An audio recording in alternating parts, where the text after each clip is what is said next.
Vamos neste momento então ouvir a pregação do Evangelho, irmãos. Amada congregação do Senhor Jesus Cristo, hoje daremos continuidade à exposição que estamos já aprendendo, ouvindo aqui, na carta de Paulo aos Coríntios, na primeira carta do apóstolo Paulo. E dessa vez, graças a Deus, sem carreatas para atrapalhar, porque bem quando eu tentei começar a fazer a exposição na carta, e toda vez eu parava, esperava 2 horas para poder voltar e era trabalhoso, mas graças a Deus, pelo menos aqui, em Olho d'Água terminou esse período eleitoral. E isso já é uma coisa boa, para não atrapalhar a gente aqui no culto. Nós já temos, irmãos, aprendido desde o início, na exposição dessa carta, que o mais importante em nossa vida é o conhecimento de Deus, não é? Temos aprendido porque o apóstolo Paulo, quando escreveu essa carta, escreveu justamente para aconselhar, exortar, e ensinar aqueles irmãos a resolverem problemas básicos, problemas, muito basilares naquela comunidade e que não deveriam acontecer porque não estava de acordo com a vida deles como cristãos. Eles estavam numa cultura bem depravada, mas não estavam sabendo expressar a sua fé por meio de sua vida. E havia confusão. Paulo escreve então para resolver vários problemas. Eu escolhi essa carta para fazer a exposição porque realmente ela é muito atual. Toda a escritura, na verdade, tem aplicações muito profundas para nós hoje, mas essa carta em particular nos traz problemas muito comuns da nossa cultura. Nossa cultura também é depravada. Nossa cultura também é egocêntrica. Nossa cultura também despreza a Deus e gosta de exaltar a homens. Então, havia esse problema aqui, esses problemas vários, na verdade, em Corinto, e Paulo escreve justamente para levar aqueles irmãos a compreenderem que o conhecimento de Deus é o mais importante em nossa vida, que o conhecimento de Cristo é superior a tudo que podemos ver neste mundo. E isso deve realmente estar muito mais em nosso coração do que qualquer outra coisa. Assim como eles que tinham aquela idolatria, aquela maneira de paganismo antiga, convencional, embora o mundo tenha se modernizado, mas o paganismo continua. Então, apenas mudou de aparência, porém, a idolatria é a mesma, faz parte da natureza humana caída. E hoje, então, podemos também aprender que em nossa cultura as pessoas, elas criam os seus heróis e exaltam os seus heróis como deuses. E o Senhor quer nos levar à maturidade cristã, à compreensão de que a glória pertence somente a Deus. É justamente sobre isso que iremos refletir nessa noite, irmãos. Esse é o tema do sermão dessa noite, que a verdadeira espiritualidade nos leva a dar glória somente a Deus. Precisamos pensar sobre isso, porque, como cristãos, nem sempre estamos vivendo de maneira agradável ao Senhor, ou de maneira a estarmos glorificando o significado do Evangelho em nossas vidas. Mesmo como cristãos genuínos, podemos cair em pecados terríveis. Mesmo como cristãos genuínos, podemos às vezes não agir com a maturidade que deveríamos agir. E isso traz com certeza mau testemunho. Nos prejudica a igreja, desonra o nome de Cristo. E temos que pensar sobre isso. Vamos ler então um texto da primeira carta de Paulo aos Coríntios, do capítulo 3. Iniciamos hoje o capítulo 3. Vamos ler do versículo 1 ao versículo 9. 1 Coríntios 3, do 1 ao 9. Amém? Diz assim a palavra do Senhor. Eu, porém, irmãos, não vos pude falar como a espirituais, e sim como a carnais, como a crianças em Cristo. Leite vos dei a beber, não vos dei alimento sólido, porque ainda não podíeis suportá-lo. Nem ainda agora podeis, porque ainda sois carnais. Porquanto, havendo entre vós ciúmes e contendas, não é assim que sois carnais e andais segundo o homem? Quando, pois, alguém diz, eu sou de Paulo, e outro, eu de Apolo, não é evidente que andais segundo os homens? Quem é Apolo? E quem é Paulo? Servos por meio de quem crestes, e isto conforme o Senhor concedeu a cada um. Eu plantei, Apolo regou, mas o crescimento vem de Deus, de modo que nem o que planta é alguma coisa, nem o que rega, mas Deus que dá o crescimento. Ora, o que planta e o que rega são um, e cada um receberá o seu galardão, segundo o seu próprio trabalho. Porque de Deus somos cooperadores, lavoura de Deus, edifício de Deus, sois vós. Até aqui, meus irmãos.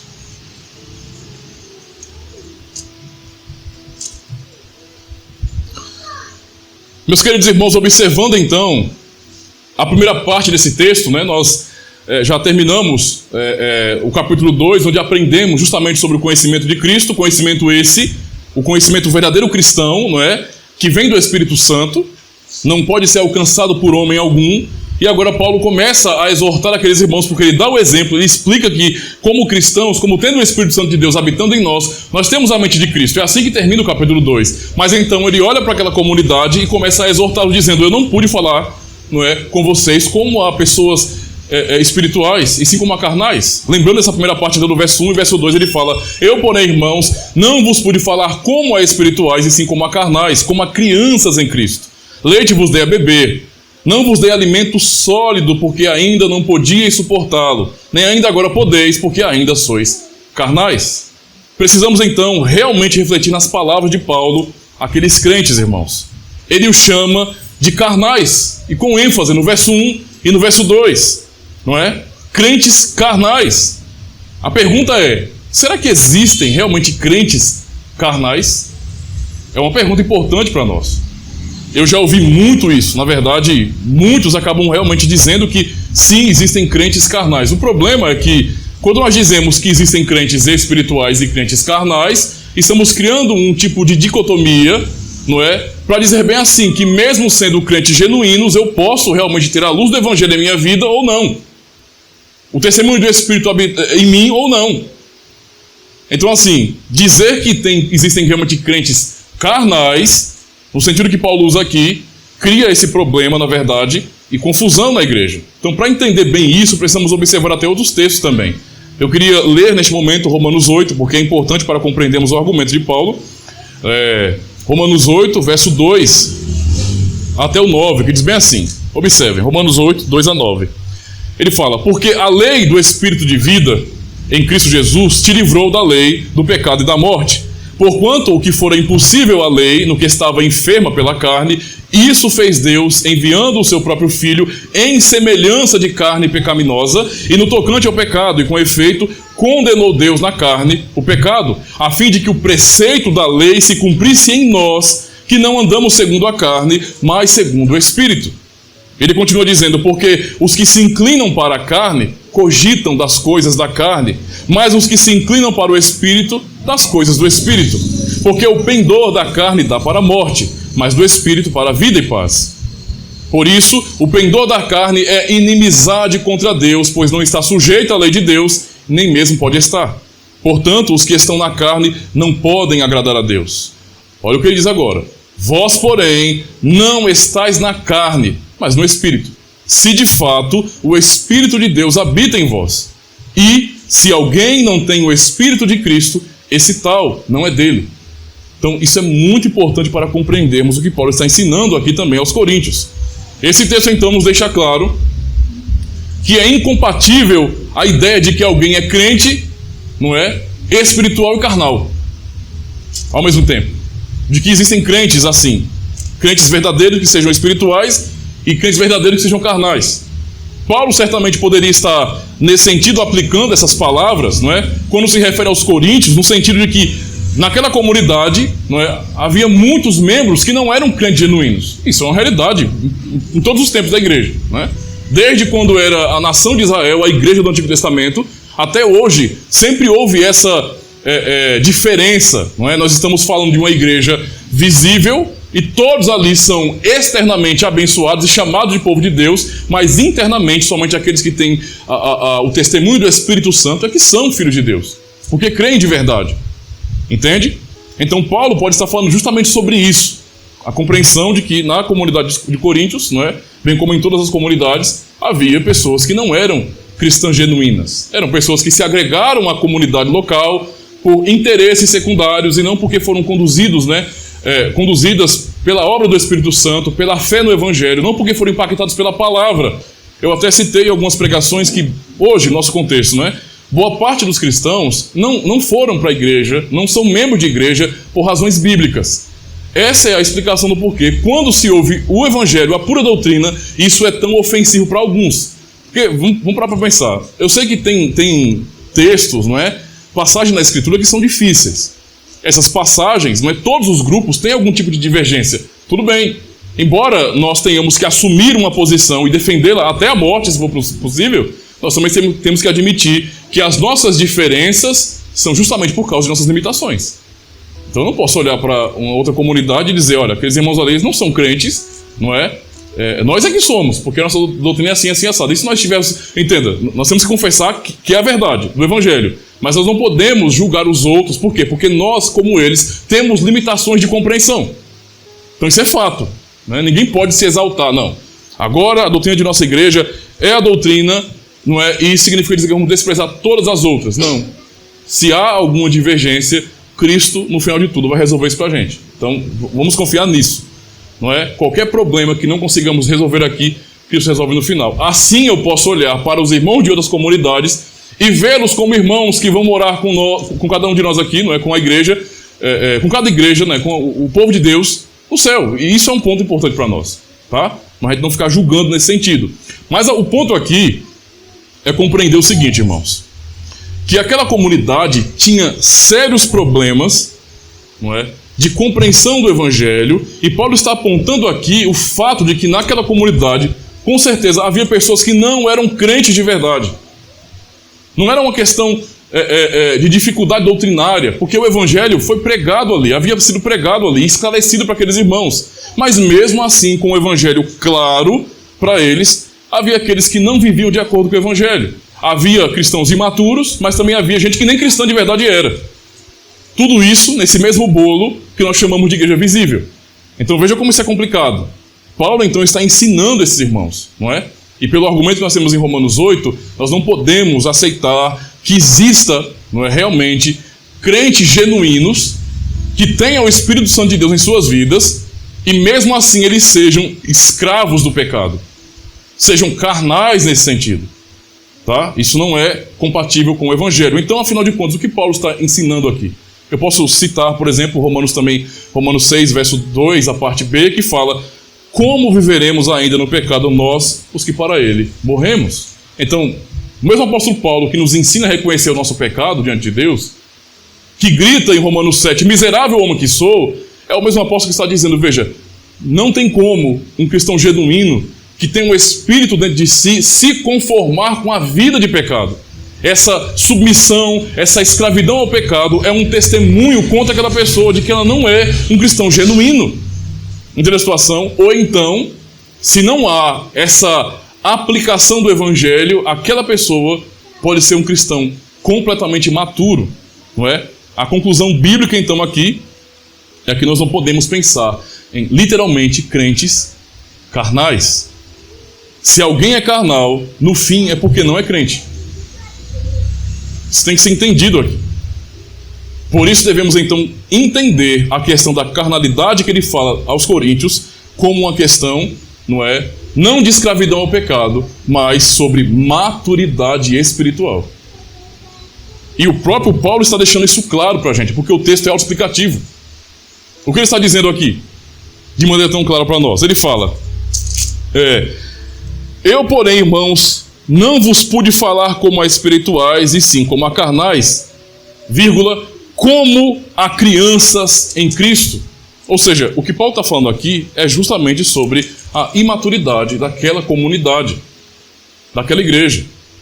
Toda a comunidade cristã tem seus problemas, isso é fato. Os Gálatas estavam se desviando em heresias terríveis, estavam negando Jesus Cristo. Estava dizendo, o Cristo não é suficiente, precisamos voltar ao cerimonialismo da lei. Começa a circuncidar seus filhos. Então, nós temos esses problemas terríveis em Gálatas, que em alguma medida eram até piores do que em Corinto, né? Porque aqui Paulo tem um diálogo ainda de exortação, mas lá em Gálatas ele está muito bravo, na verdade, né? Olha, vocês querem seguir por esse caminho, sejam anátema, porque isso não tem sentido. Se vocês se deixarem circuncidar, Cristo para nada vos aproveita. Então, o negócio ali era sério. Em Filipenses, por exemplo, né? Na igreja de Filipos, nós temos também problemas de relacionamento. Então, cada comunidade tinha algum probleminha. Em Éfeso, por exemplo, Antioquia e outras comunidades, irmãos, membros da comunidade estavam surgindo com ideias que seriam futuramente o gnosticismo, uma heresia contra a igreja. Então, cada comunidade local tinha os seus problemas, entende? E a comunidade de Corinto tinha problemas terríveis, porque eram diversos. Não era só questão doutrinária, era questão de prática de vida e imaturidade na igreja. E Paulo então começa a abordar esse ponto para mostrar que eles tinham dificuldades sérias. Repara então no verso 1 mais uma vez: eu, porém, irmãos, não vos pude falar como a espirituais, e sim como a carnais, como a crianças em Cristo. No próprio verso 1, então, Paulo explica o que quer dizer essa carnalidade oposta à espiritualidade ou maturidade cristã. Os cristãos coríntios eram imaturos, não é? Mas eles eram imaturos e ainda assim chamados em Cristo. Paulo jamais os trata como sendo uma falsa igreja, por exemplo. Veja como isso nos traz um cuidado, né? Lembrando das primeiras pregações dessa carta. Nós podemos reconhecer uma igreja verdadeira por certas marcas, não é? Em nossa confissão, por exemplo, nós temos 3 marcas básicas para reconhecermos uma verdadeira igreja. Ela, primeiro, tem a pura pregação do Evangelho, a administração correta dos sacramentos e a disciplina. Essas são marcas básicas de uma igreja verdadeira. Mas isso não significa dizer que toda a comunidade cristã está gozando, não é, de maneira plena dessas marcas. Às vezes nós temos comunidades que têm marcas fiéis da igreja, mas que estão falhando em algum ponto. Isso não as desclassifica como igreja do Senhor, não. Não as desclassifica. Há comunidades que estão amadurecendo mais e outras menos. Isso é fato, porque percebemos isso no próprio contexto apostólico aqui. Comunidades diferentes, com problemas diferentes. Entende? Mais uma vez, é mais um ponto, mais um argumento bíblico para nós não ficarmos julgando outras comunidades. Nós mantemos a nossa confissão reformada, mas sem condenar as demais comunidades. A não ser que certas comunidades se manifestem como seitas, realmente, né? Neguem logo que Cristo é Deus. Ai, meu amigo, sinto muito, passa para lá, porque não tem futuro aqui. Não tem como a gente comungar desse jeito. Né? Mas uma vez que estão todos aprendendo o Evangelho, confessando Deus Pai, Filho e Espírito Santo, essas nuances ou esses probleminhas que acabam aparecendo, que são ruins, é claro, causam problemas, não é? Mas não devem levar as pessoas, os irmãos, a desconsiderarem os demais como crentes também. Nós devemos orar por eles, na verdade. Por nossa comunidade, por nossa vida em particular, mas também por cada comunidade que tem enfrentado esses problemas, não é? Às vezes ali tem pessoas que estão batalhando pelo Evangelho puro. Talvez não tenham todo espaço, mas estão orando, perseverando, chorando, pedindo a Deus: Deus tem misericórdia, dá-nos pastores fiéis. Isso existe, então temos que considerar essas questões aí. O ponto aqui, então, irmãos, é entender. Paulo está dizendo àquela comunidade, não é, que na verdade essa carnalidade dele, traduzindo em outras palavras, é simplesmente uma infantilidade espiritual. Ou seja, é como se Paulo estivesse dizendo assim para eles: vocês, coríntios, são crentes, são a igreja de Cristo, amados e eleitos pelo Senhor, mas vocês são um bando de moleques. É o que ele está dizendo à comunidade. Porque eu olho para a comunidade e as notícias que eu ouvi por meio de cartas, de irmãos que estão denunciando a atitude de vocês, mostram que vocês são infantis, crentes imaturos, não aprenderam ainda a agir como adultos espirituais, com maturidade devida. Não é? No verso 2 ele fala, não é, isso fica bem mais evidente quando ele fala: leite vos dei a beber, não vos dei alimento sólido. Ou seja, ele está dizendo: eu não dei alimento sólido a vocês, alimento um pouco mais fundamentado, mais firme, mais leite. E essa expressão justamente mostra essa fase de imaturidade, não é? Essa analogia de Paulo é justamente isso, para falar: olha, eu dei a vocês o alimento, um tipo de alimento que é fácil de ser ingerido, leite, não é? Como se vocês fossem recém-nascidos de novo, não é?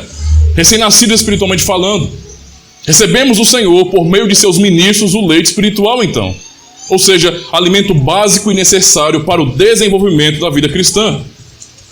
Mas esse alimento, esse leite espiritual, nos serve apenas durante um tempo, não é? Porque as nossas necessidades espirituais aumentarão. Nós temos necessidade de crescer, não é? E isso é natural para nós. Mas por que não se dá alimento sólido a novos crentes?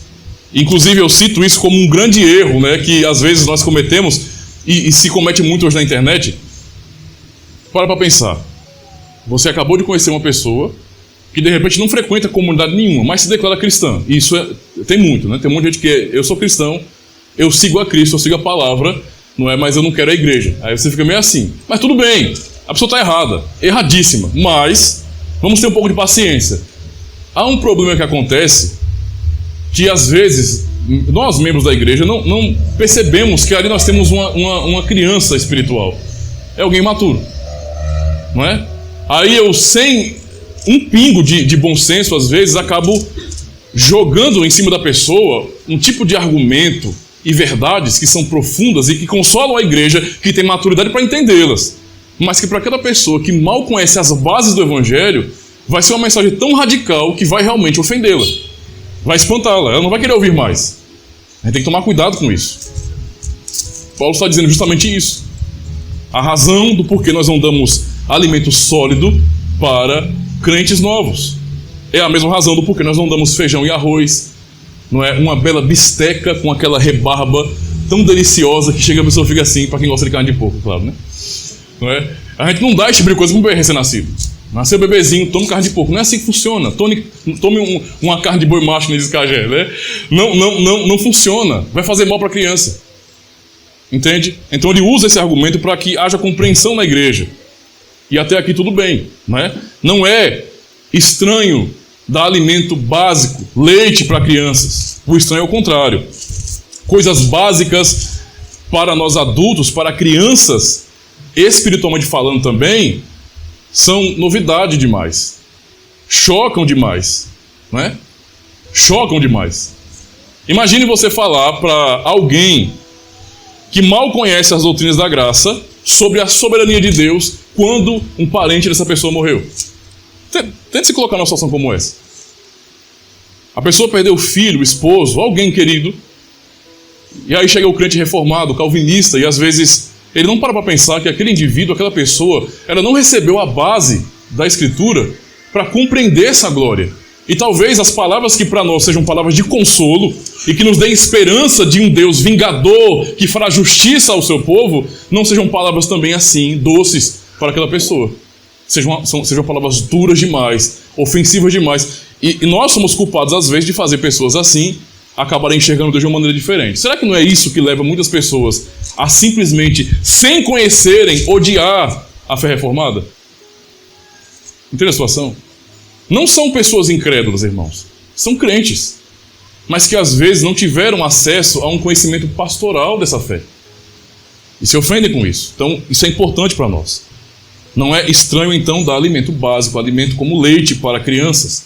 Ninguém vai exigir, por exemplo, que uma criança de 5 anos tenha condições de assumir responsabilidades. Não é? Imagina, chamando... Bernardo, vem aqui. Eu estou brincando, não é para vir não, Bernardo. Vem aqui. Não é? Olha, você agora está responsável pela limpeza da igreja, viu, Bernardo? Está aqui a chave. Não funciona, né? Isso não tem sentido. Não tem sentido. Porém, irmãos, para ilustrar o problema daquela igreja, né, e vários problemas na verdade, Paulo fala sobre algo que deve ser visto como insuportável para a gente.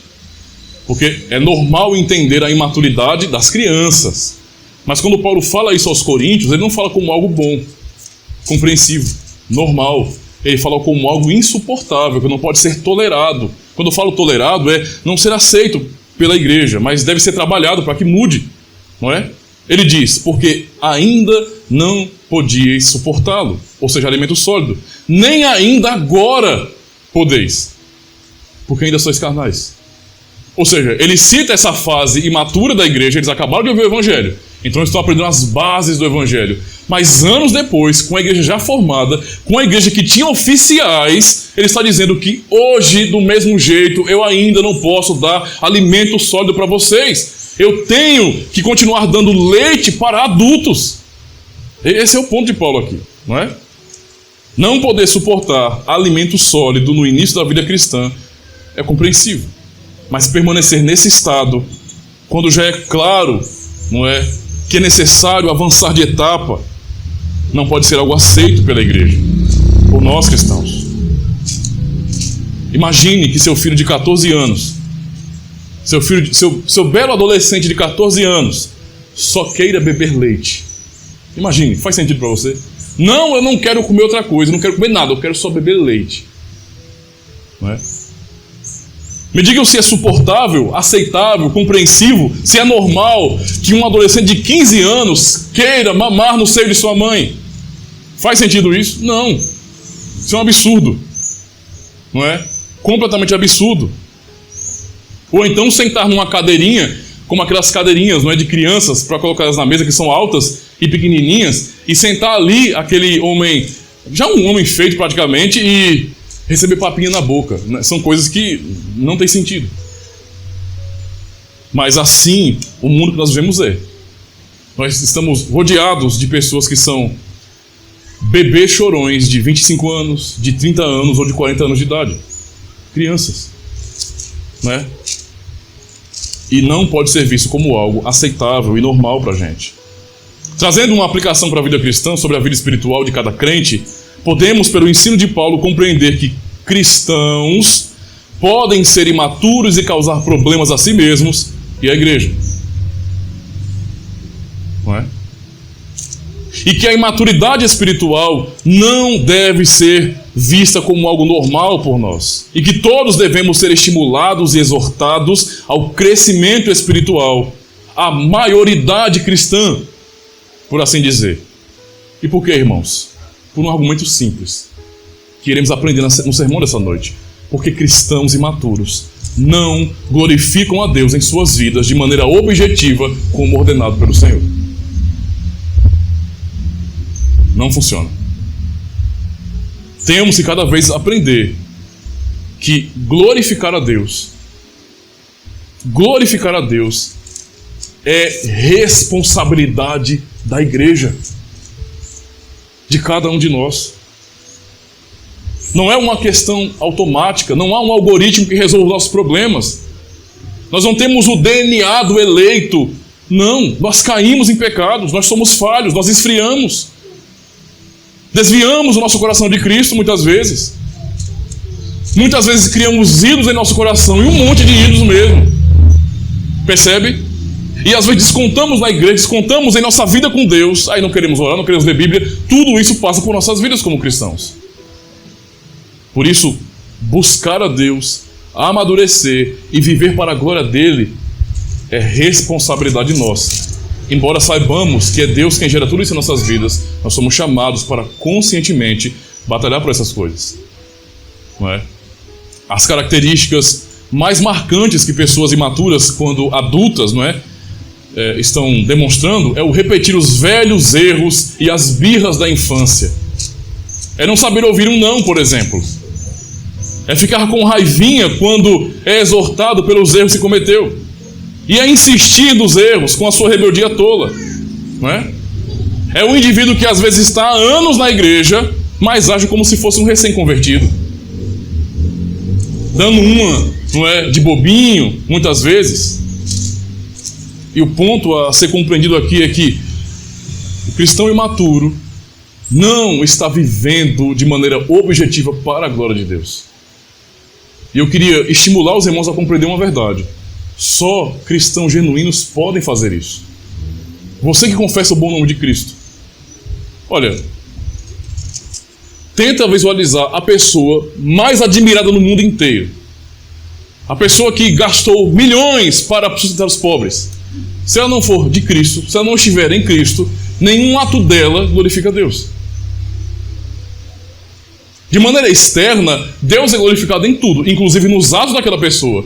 Mas ela não tem o objetivo de glorificar a Deus, então ela não está agradando a Deus com aquilo. Embora nós, a humanidade, recebamos, né, o bem do Senhor por meio daquela pessoa. Ele usa quem ele quiser. Esse é o fato.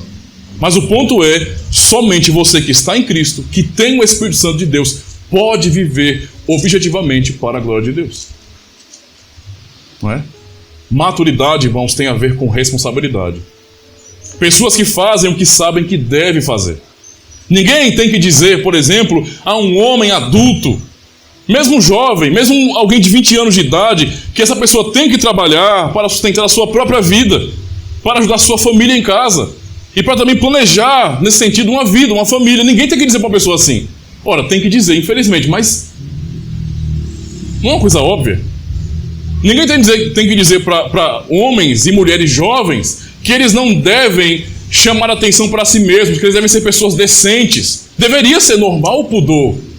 Não é? A pessoa se tocar, se entender, compreender que ela não pode viver chamando atenção para si própria. Não, eu tenho que ser visto. Eu tenho que ser a pessoa mais bonita, não é? A mais vista, eu tenho que levar mais psil, eu tenho uma lista de psius que eu levo na rua. Isso é muito infantil, na verdade. Ninguém tem que dizer para uma pessoa que Isso não é sadio, né? Uma pessoa ser assim não é sadio. Ninguém tem que dizer isso. Ninguém tem que ficar dizendo para adultos que eles têm responsabilidades. Se isso é necessário ser dito, não é? É sinal de que há imaturidade ali. Porque é o óbvio. Nós não esperamos o óbvio de uma criança em termos de responsabilidade, mas adultos. Então, eu vou fazer algumas perguntas e cada um reflita aí no seu coraçãozinho. Será que é preciso dizer a um cristão genuíno que há tempos frequenta a igreja que domingo é dia do Senhor? Nós sabemos que tem que ser dito, mas é triste ter que dizer. A Bíblia que nós carregamos é a mesma que qualquer um carrega. Não há dificuldade, não há diferença, irmãos.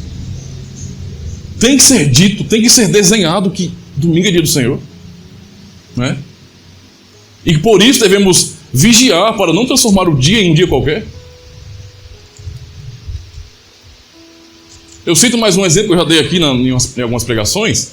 Quando é o nosso dia, o dia do nosso aniversário, não é para quem tem um pouco mais de condição, a pessoa ela dedica o dia inteiro a pensar naquilo, é aquilo, é aquilo. Eu vou ornamentar minha casa, vou deixar tudo bonito. O coração da pessoa está desde cedo. A pessoa mal dorme no dia anterior, não é? Até aquele dia, pensando, ansioso por aquele dia, porque é o meu dia. Então, veja como isso é um pensamento idólatra. E é comum. É comum. Essa dedicação exacerbada. Tudo tem que sair perfeito, né? Vamos alinhar. O bolo tem que ficar no centro da mesa, não é? Tem que ser um bolo bonito, temático. Todo o ornamento tem que combinar com o bolo. Tudo tem que estar impecável, porque eu quero mostrar para todo mundo que esse é meu dia. Esse é meu dia. Mas quando se fala no dia do Senhor, tudo é feito, não é, da pior maneira possível. Será que para pessoas adultas, cristãos maduros, a gente tem que ficar repetindo isso? Outra pergunta. Será que é preciso dizer a um crente que o culto solene é uma santa convocação? Será que é preciso desenhar para cristãos maduros, genuínos, que culto não é o empreendimento de uma instituição religiosa? Que nós não inventamos culto, isso aqui não é invenção do pastor Ademir, nem de uma igreja reformada, nem de uma igreja pentecostal, nem de uma igreja batista, isso não é invenção de cristãos. Culto solene é santa convocação, irmãos. Deus é quem chama o seu povo. Culto é impossível sem um chamado de Deus. Ninguém adora a Deus sem ser chamado por Ele. Será que eu preciso ficar desenhando? Será que nós temos que toda hora dizer a cristãos genuínos, cristãos maduros, que o culto solene é um santo chamado de Deus? E que quando nós nos ausentamos do culto, estamos dizendo não. Um não ao pastor. Um não à instituição a qual eu faço parte. Mas a Deus que nos chamou. Pensem sobre isso. É de entristecer, mas tem que ser dito. Será que é preciso dizer a cristãos maduros, espiritualmente falando, e, por favor, pensem comigo, raciocinem comigo. Raciocinem. Você tem um trabalho. No trabalho que você exerce na sociedade, na empresa que você trabalha, que você presta seu serviço, você sabe muito bem que você chega, tem que ligar computador. Vou dar um exemplo para vocês. Vou criar uma situação aqui. Tem que ligar computador, atualizar algumas coisas, deixar tudo organizado para que quando o primeiro cliente chegar, você esteja completamente apto a atendê-lo. Do contrário, o cliente vai reclamar com você. Vai reclamar com o seu patrão. E você vai dar um mau testemunho, vai ser prejudicado. E se permanecer assim, nessa inconstância, pode até ser demitido. Raciocine comigo. Então uma pessoa adulta, uma pessoa madura, ela sabe que ela não pode chegar o meu trabalho começa às 8 da manhã. Eu não posso chegar às 8 horas. Isso não tem sentido. Eu não posso chegar às 8 horas. Não, é inconcebível. Se eu fosse um patrão, rua, ia ficar na rua, porque não tem condições de eu conceber a ideia de que eu tenho uma responsabilidade 8 horas e eu vou chegar às 8 em ponto. Não, eu chego antes para preparar um ambiente, para me preparar para o trabalho, então ofertar o melhor que eu puder ali. Aí eu pergunto, para nós agora, igreja, pelos princípios que Paulo ensina, será que é preciso dizer a cristãos maduros que 9 horas da manhã dependendo da comunidade, é claro. Ou 18 horas, ou 19 horas, dependendo da comunidade. Não é hora de chegar no culto. Será que é preciso desenhar isso? É uma coisa tão difícil de entender, tão complexo, é tão além. Se o culto começa tal hora, eu não chego tal hora. Isso não tem cabimento, isso não tem sentido. Veja, não é uma questão, meu Deus do céu, cheguei um minuto, vou ser condenado para o inferno. Não tem nada a ver com isso não, irmão. Nem se preocupe com isso, né? Nem se preocupe com isso. Ninguém vai numa igreja fiel pregar que você vai perder a sua salvação por causa de um minuto. Isso não existe. A questão todinha é em relação à maturidade espiritual. Será que é preciso dizer a cristãos maduros, não é, que nós temos que nos preparar para nos encontrar com Deus no culto solene? Será que uma pessoa madura, um cristão maduro, não se prepara antes? Será que uma pessoa madura que tem que trabalhar no outro dia não dorme mais cedo para descansar bem e então dar o melhor no seu trabalho? Que dirá quando se fala do culto ao Senhor? Que dirá o que é um cristão, não é? Está num culto cochilando. Isso é estranho. Isso é prova de imaturidade. Cansado demais, indisposto, não consegue cantar com alegria, mal consegue ouvir a pregação, não é? Passa o culto todo pescando. Isso é uma demonstração de imaturidade. Eu estou aplicando isso baseado nos princípios de Paulo, falando àquela comunidade. Eu não pude dar alimento sólido a vocês. Eu tenho que continuar dando leite, porque vocês não amadureceram. Porque o óbvio tem que ser dito mais uma vez. Infelizmente, irmãos, infelizmente eu digo e repito, é preciso dizer. Mas é preciso dizer porque, obviamente, há imaturidade no seio da igreja. Porque muitos crentes agem feito meninos e não avançam de etapa. Porque muitos são exortados pelos mesmos erros de anos. É justamente isso porque Paulo escreveu aos Coríntios, dizendo: vocês estão agindo feito crianças. Lendo mais uma vez: eu, porém, irmãos, não vos pude falar como a espirituais, e sim como a carnais, como a crianças em Cristo. Leite vos dei a beber, não vos dei alimento sólido, porque ainda não podia suportá-lo. Nem ainda agora podeis, porque ainda sois carnais. Talvez a exortação acerca de coisas óbvias seja pesada demais para alguns. Alguém dizer o óbvio seja uma... misericórdia, não me diga uma coisa dessa. Quem é você para falar? Sem maturidade, não é? Imaturidade. Em outras palavras, Paulo estava dizendo assim: essa igreja é uma igreja de crianças adultas, de pessoas imaturas, não é? Que agem com carnalidade porque não assumem o seu papel e não vivem como deveriam viver, isto é, não conseguem de maneira objetiva honrar a Deus em sua própria vida, por falta de compromisso. Agora passemos para a segunda parte, onde vamos para o exemplo de maturidade visto na igreja de Corinto, especificamente na igreja de Corinto. Na segunda parte, verso 3 a 5, nós vemos bem assim: porquanto, havendo entre vós ciúmes e contendas, não é assim que sois carnais e andais segundo o homem? Quando, pois, alguém diz: eu sou de Paulo, e outro: eu de Apolo, não é evidente que andais segundo os homens? E a pergunta de Paulo: ora, quem é Paulo? Ou quem é Apolo? Servos por meio de quem crestes, e isto conforme o Senhor concedeu a cada um. Finalmente, então, Paulo identifica, irmãos, algumas características comuns aos imaturos, aos que agem como criança, e que se repetem, naquela comunidade. Estavam se repetindo ali: ciúmes e contendas.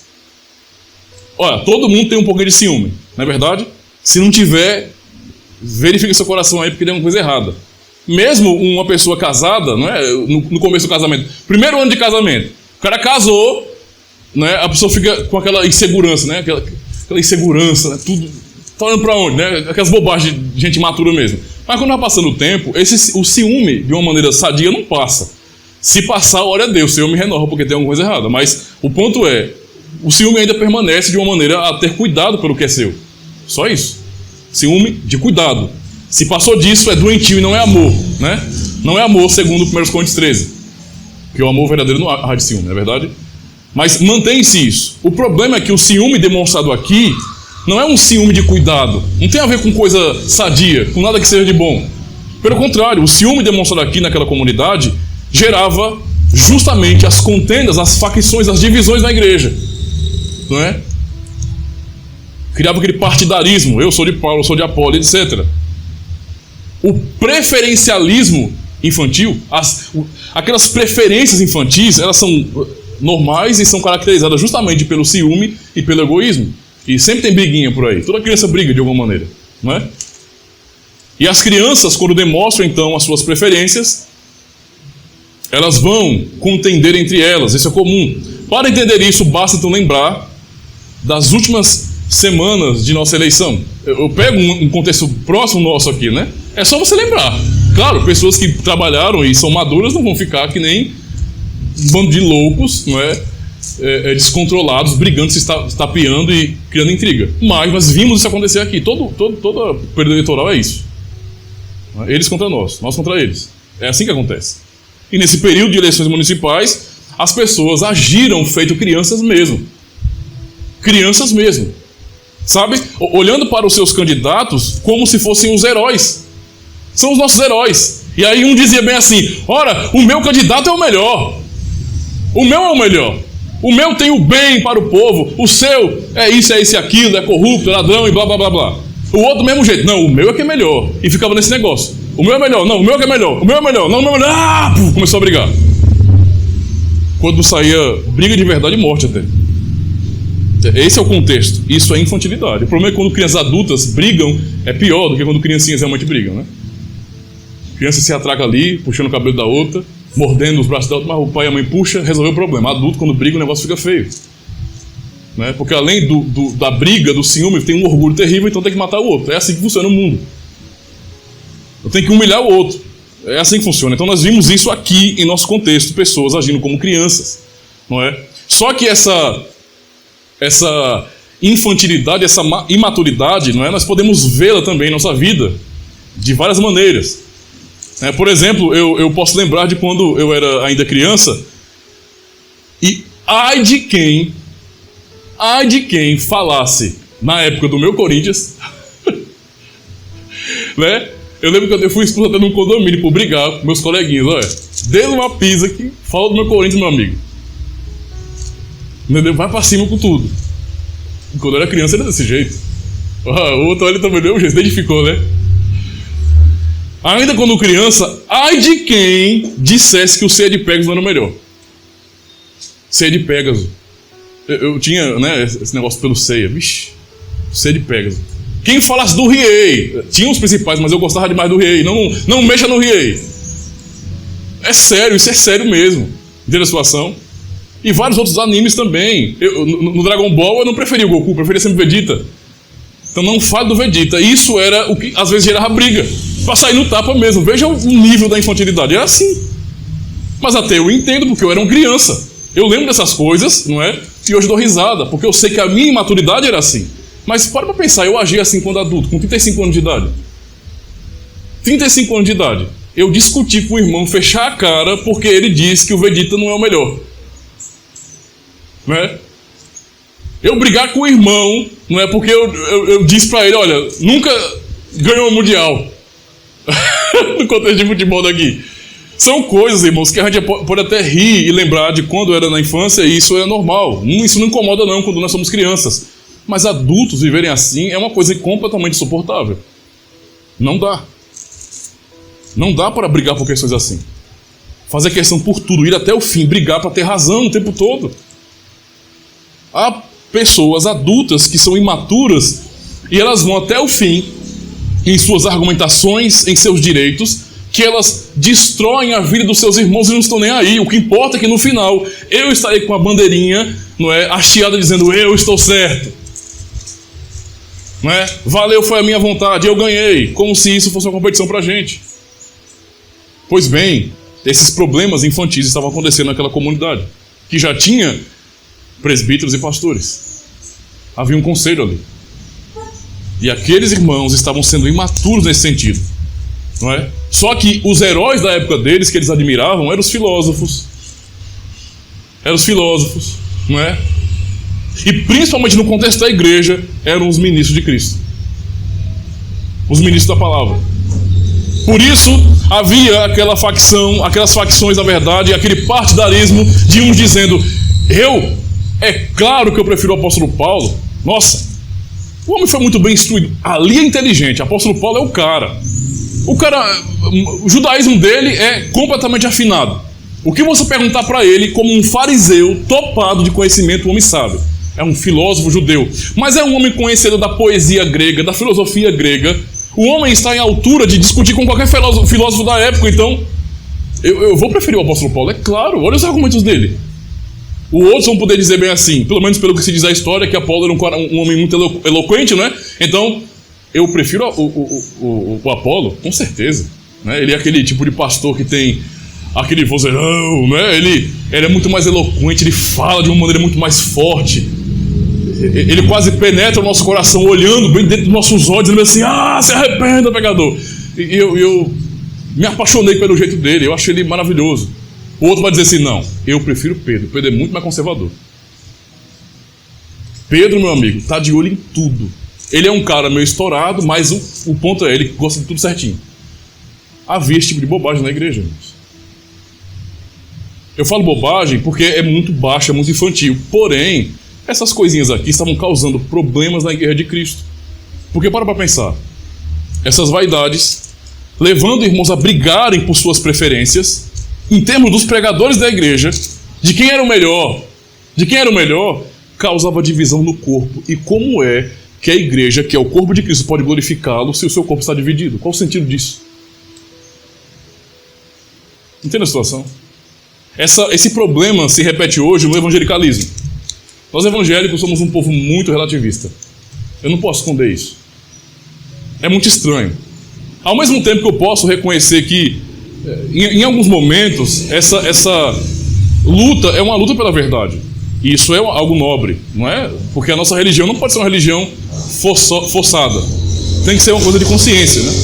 A liberdade de reforma é essa. Eu vou aprender, e então eu vou confessar aquilo que eu aprendi e creio. Não uma coisa imposta no sentido de que o indivíduo não está ali porque ele quer estar, né? Isso acontece, às vezes, em algumas religiões. Você cria certas prisões psicológicas para manter a pessoa ali, né? E não é assim que funciona. Está errado. Mas mesmo assim, de uma maneira geral, existe muito partidarismo. Entende? Brigas que não são, por exemplo, em torno da palavra, né? Em termos de defender a verdade. Nós sabemos muito bem que quando uma comunidade separa-se da outra, por questões de doutrina mesmo, nós não conseguimos concordar com isso. Eu não vou, embora seja triste, eu não vou dizer que é errado que é a separação. É triste.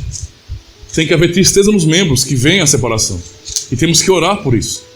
Mas quando o objetivo é por causa da Escritura Sagrada, nossas limitações em compreender muitas vezes e gera essas divisões, eu até entendo e glorifico a Deus com isso. Mas boa parte das divisões não é por causa da Escritura. São interesses tolos.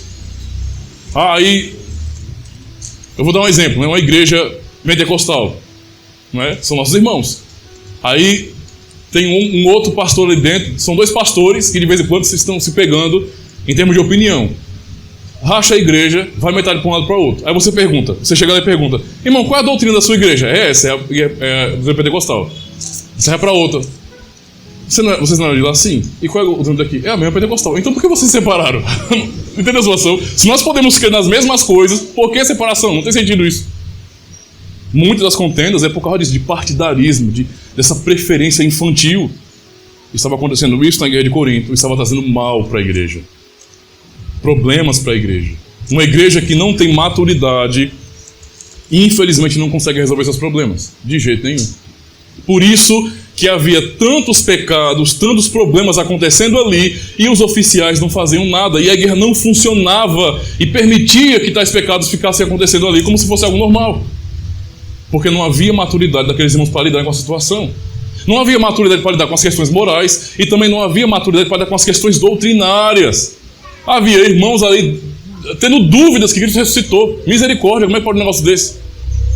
Duvidando disso.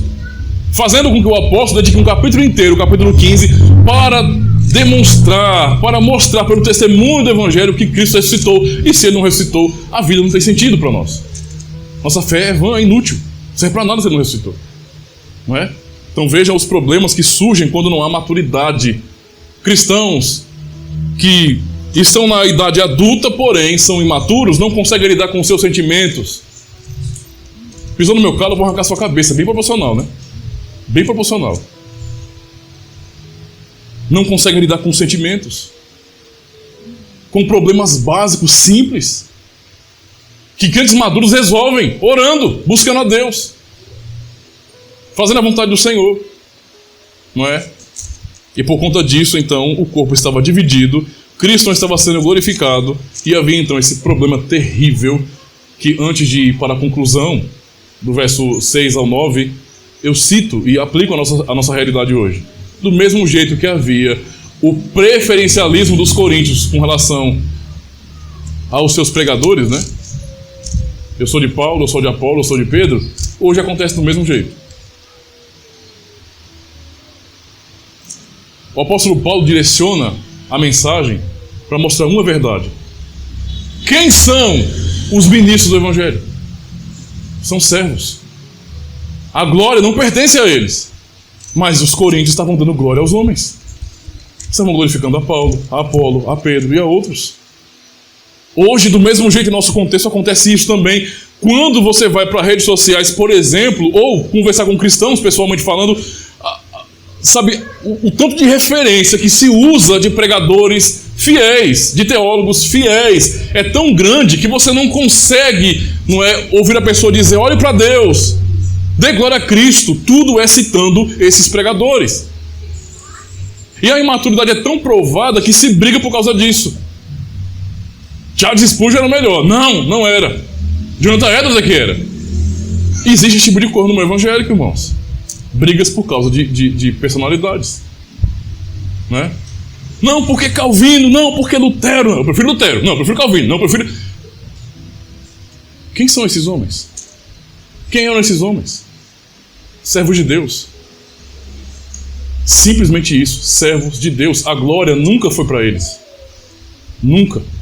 Paulo vai ensinar justamente isso. Ele fala, eu plantei, para os irmãos que estavam com esse partidarismo na igreja, ele fala, eu plantei, Apolo regou, mas o crescimento veio de Deus. Ele fala de novo ainda, de modo que nem o que planta é alguma coisa, nem o que rega, mas Deus que dá o crescimento. A quem pertence a glória de tudo na igreja? A Deus, não é aos homens. A quem pertence a glória é a Deus. A quem pertence a glória da reforma protestante? É a Deus, não é aos reformadores. Não é aos reformadores. A glória não pertence a Calvino, que foi um homem que viveu dizendo o tempo todo, só lhe deu glória. A glória não pertence a ele, pertence a Deus. E somente ao Senhor. Mas eles foram homens dedicados ao Evangelho, pastor. Eles adoeceram, não dormiram, gastaram toda a sua vida em estudar, em expor as Escrituras, em espalhar o Evangelho reformado por toda a Europa, até chegar aqui. Foram homens que se dedicaram, amém. Mas glória a Deus pela vida deles e não glória a eles. Como os coríntios estavam fazendo, dando glória ao apóstolo Paulo, dando glória ao Apolo e também a Pedro. Quem são esses? São apenas servos. Paulo plantou, Apolo regou, mas o crescimento veio de Deus. De maneira que nem o que planta é alguma coisa, nem o que rega, mas Deus que dá o crescimento. Tudo vem do Senhor, tudo depende dele. Todo o nosso esforço aqui, cada cristão em suas comunidades, todo o esforço nosso para pregar o Evangelho aqui na cidadezinha pequena, não é nada, irmãos. Absolutamente nada. Se Deus não nos der o crescimento, não cresceremos. Não cresceremos. Quando no futuro, se o Senhor abençoar e prosperar as comunidades locais para que cresçam, para que se espalhem, para que alcancem mais sítios e para que espalhem o Evangelho, se isso acontecer no Nordeste, oremos para que isso aconteça, a glória não será desses missionários, desses pregadores, desses pastores, será de Deus. Deus é quem estará realizando sua obra. No fim é Ele que está fazendo tudo. E um cristão que tem maturidade espiritual, ele vive compreendendo que a glória pertence a Deus. A prova da imaturidade cristã, dessa carnalidade que Paulo diz aqui, é justamente quando os cristãos desviam o seu olhar de Cristo, de Deus, e começam a dar glória aos homens. Esse desvio é idólatra. Sabe? Isso se aplica não só ao contexto da igreja, a tudo neste mundo. Nós olhamos para o mundo, e eu já falei isso até para as minhas filhas, para raciocinarem. Como é que eu expliquei para elas a nossa interação como cristãos com o mundo, com a cultura, com a sociedade, com a arte, por exemplo? Ora, vamos admirar uma bela música. Uma bela música. Ou um belo quadro, não é? Imagine alguém que desenhou uma planta com tanta profundidade que você olha para aquela planta e é como se você estivesse vendo a própria planta em si, e não um desenho. E aí você fica boquiaberto, pasmado. Uau, isso é incrível. Há algum problema em eu admirar isso? Nenhum. Nenhum problema. É arte, é beleza. Glória a Deus por isso. Entendeu? Glória a Deus por isso. Quem deve ser exaltado? Quem desenhou uma planta ou quem criou a planta? Quem deve ser exaltado em nosso coração, em primeiro lugar, como cristãos principalmente? Quem faz a boa arte ou quem inspirou esses artistas? É o Senhor. Veja, se nós podemos compreender assim, com maturidade no Senhor, de tudo que nós desfrutamos na cultura, daquilo que é de bom, daremos glória a Deus. Tem cristãos que não sabem como glorificar a Deus assistindo um bom filme. Não conseguem perceber isso, irmãos. Irmãos, ali tem todo um trabalho, irmãos. É muito trabalho, é muita arte, é muita capacidade, é muita coisa. São muitos talentos sendo administrados para nos dar um bom conteúdo. Quando eu olho para tudo isso, eu posso simplesmente consumir aquilo como idólatra e dar glória aos atores, aos trabalhadores, a todos ali. Ou eu posso, como um cristão, me alegrar, sim, admirar todo o trabalho empregado ali, mas no fim reconhecer que a glória de tudo aquilo ali pertence a Deus. Foi o nosso Deus quem inspirou aqueles homens. A sabedoria é deles. A sabedoria que eles têm vem do Senhor, vem do Espírito de Deus. Deus opera a sua vontade nesse mundo, mesmo que o mundo não perceba isso. Mas nós, com a mente de Cristo, podemos ver a glória dele. O mesmo trabalho que um ímpio contempla e admira e bate palmas, nós podemos também admirar, bater palmas. Mas o ímpio vai limitar a sua admiração e o seu louvor aos homens. Nós podemos olhar para a mesma obra e desfrutá-la de maneira tão mais profunda, pela mente de Cristo, pela maturidade no Espírito Santo, que conseguimos enxergar a glória de Deus ali, em uma simples arte. É isso que tem que ser visualizado por nós. Cristãos imaturos não vivem objetivamente para a glória de Deus. Não vivem. Olhem para o que o Senhor está dizendo para nós hoje, irmãos. Precisamos assumir o nosso papel como cristãos. Precisamos lutar para que o óbvio não viva a ser repetido o tempo todo. Precisamos fazer o que nós sabemos que devemos fazer. Deus nos revelou a sua vontade. Não há mais, falta de clareza para nós. Nós sabemos qual é a nossa vocação, sabemos qual é a vontade de Deus. Devemos assumir esse papel, não é? Assumir esse papel. Ana Luísa chorar num culto é normal. Não se preocupe, minha irmãzinha. Não dá para um adulto fazer isso. Quieto, miserável, né? É normal. Entende a situação? Absolutamente normal. Precisamos aprender a amadurecer. Cristo quer que nós venhamos entender. Paulo termina o capítulo 2 dizendo isso, que nós temos a mente de Cristo. Mas exorta aqueles cristãos a falarem que, veja, nós temos a mente de Cristo, essa é uma bênção que Deus nos deu em Cristo. Mas vocês não estão desfrutando disso. Vocês estão se desconectando dessa verdade. Se conectem. Olhem para a vida de vocês, questionem-se se vocês estão vivendo de maneira madura. Se vocês estão crescendo, comecem a perceber, você como cristão, tem sabido lidar com os seus sentimentos, com as suas emoções? Como cristão, você tem conseguido lidar com as tribulações de sua vida? Ou você tem caído em desespero? Quando você sente-se mal, não é? Quando uma pessoa madura, ela está mal, ela sentiu alguma coisa estranha no seu corpo, o que ela vai fazer? Pela dor, pela sensação ruim, ela vai procurar ajuda. Se você é um cristão maduro e você está se sentindo fraco também, você tem procurado ajuda? Isso é maturidade. Deus, primeiro eu começo a orar. Deus, eu não estou bem. Senhor, eu não tenho mais vontade de ler a tua palavra como antigamente, então alguma coisa está errada. Pessoas adultas espiritualmente falando vão pensar assim, vão agir de alguma maneira, porque sabem que tem alguma coisa errada. Não é? Eu não consigo mais orar como antes. Senhor, eu estou num culto solene e eu me distraio demais com qualquer outra coisa. Não é as crianças, mas passou um gangolê ali em cima. ali. 20 minutos da pregação é perdido. O gangolê é ali, ele não vai descer não, irmão. Aí dá vontade de eu botar logo uma cadeira, uma escada, subir, num risco miserável, né? Porque a gravidade não gosta de mim. Deu uma chinelada no gangolê. Passou o cabo com uma música cebosa na rua, deixa ele pra lá. Conscientes em Cristo, na pregação, na palavra do Evangelho. Nós perdemos isso. O Senhor nos chama para maturidade espiritual. Essa maturidade significa crescimento. Temos que buscar de Deus crescimento. Senhor, eu quero crescer. Porque adultos responsáveis, cristãos maduros, eles cooperam. Cristãos maduros, eles ajudam a igreja a crescer.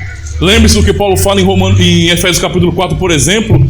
Paulo atribui, ou o Espírito Santo, por meio das palavras de Paulo, atribui responsabilidade de crescimento da igreja à própria igreja. Entende? Se nós estamos amadurecendo, isso vai nos ajudar. Imagine, cristãos maduros vão poder ajudar aos novos cristãos. Aos novos cristãos. Mas se formos crianças barbadas, os jovens estão perdidos. É difícil amadurecer assim. Nós somos responsáveis por buscar de Deus essa maturidade, a fim de podermos contemplar a igreja de Cristo bem nutrida, cooperando mutuamente cada membro de si, para o seu próprio crescimento. Concluindo o sermão dessa noite, irmãos, podemos apenas guardar em nosso coração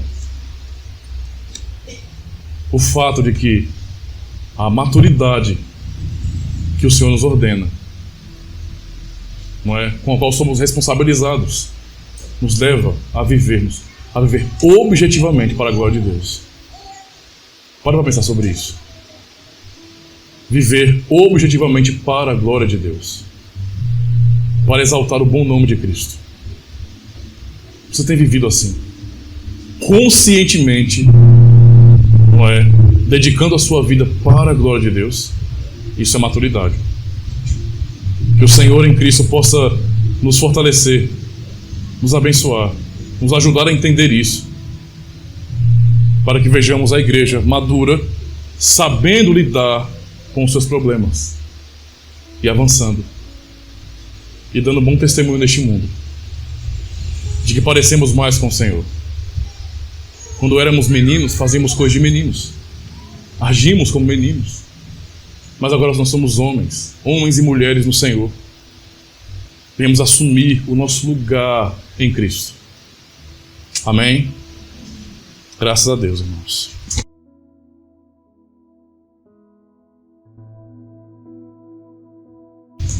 Oremos ao Senhor, irmãos.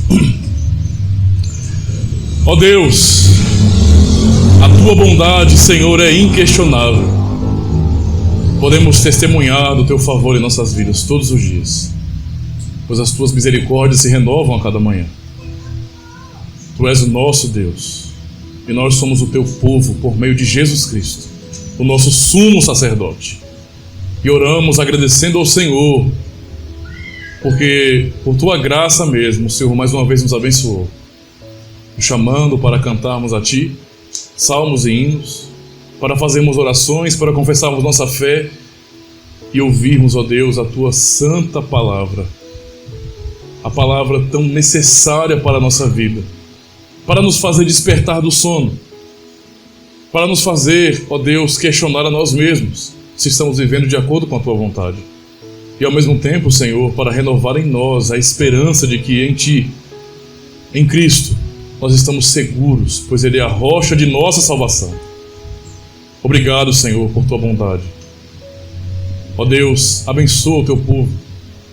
Ajuda-nos, Senhor, a compreender nossa responsabilidade como cristãos, pois para a luz que o Senhor nos chamou, para sermos luz neste mundo. Ajuda-nos a reconhecer nossas limitações e a, em humildade, pedirmos ajuda e procurarmos, sim, amadurecimento espiritual. Ó Deus, leva-nos a orar mais e mais, suplicando ao Senhor que pelo Teu Espírito Santo nos molde a imagem de Cristo, que venhamos estar inconformados com a nossa vida, e desejosos de sermos conformados a Jesus Cristo. Perdoa-nos, Senhor, por nossas falhas, por nossos pecados, e vem nos guiar. Ó Senhor, guarda-nos não só hoje, até o final da noite, mas também permita-nos acordar amanhã e então, Senhor, por Tua graça, desfrutarmos de mais um dia e podermos trabalhar, lembrando do que ouvimos hoje. Lembrando, Senhor, dos momentos maravilhosos em Tua presença com o Teu povo, Te adorando. Lembrando das palavras que o Senhor falou ao nosso coração, a fim de que procuremos, em cada trabalho, nos relacionamentos que temos, em tudo que estivermos fazendo neste mundo, buscar a glória do Teu nome. Muito obrigado por cada irmão aqui presente, por cada família aqui representada. Ó Deus, abençoa a Tua igreja, pois precisamos de Ti. Essa é a nossa oração de gratidão ao Senhor. Em nome do Senhor Jesus Cristo. Amém.